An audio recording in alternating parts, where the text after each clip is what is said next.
Cantonment శాసనసభ్యురాలిగా ఎన్నికై మొదటి session దాని తర్వాత సమావేశాల్లో పాల్గొని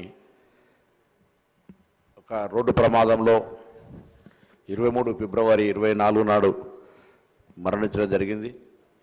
వారికి సభ పక్షాన హైదరాబాద్ ఇన్ఛార్జ్ మంత్రిగా ఆ రోజు చనిపోయిన వెంటనే ముఖ్యమంత్రి గారి సూచన మేరకు ఆదేశం మేరకు అక్కడికి వెళ్ళి ప్రభుత్వం తరఫున కూడా అన్ని చర్యలు తీసుకోవడం జరిగింది.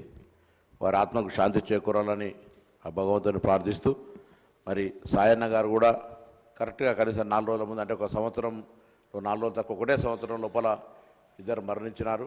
ఒక యువ శాసనసభ్యురాలుగా హైదరాబాద్ సంబంధించినటువంటి నగర అభివృద్ధిలో ఉన్నటువంటి ఒక 15 మంది శాసనసభ్యుల్లో తను కూడా ఒక పాత్ర వహించి ఈ హైదరాబాద్ సంబంధించిన అభివృద్ధికి ఒక భాగస్వామిగా ఈ యొక్క యువ శాసనసభ్యురాలుగా ఉంటుందని ఆశించాం.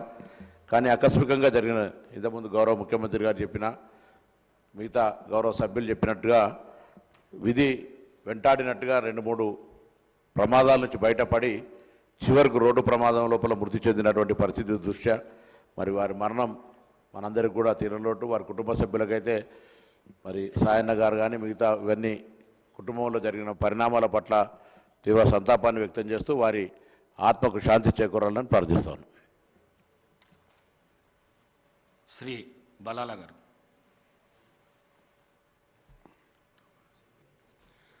स्पीकर साहब, मैं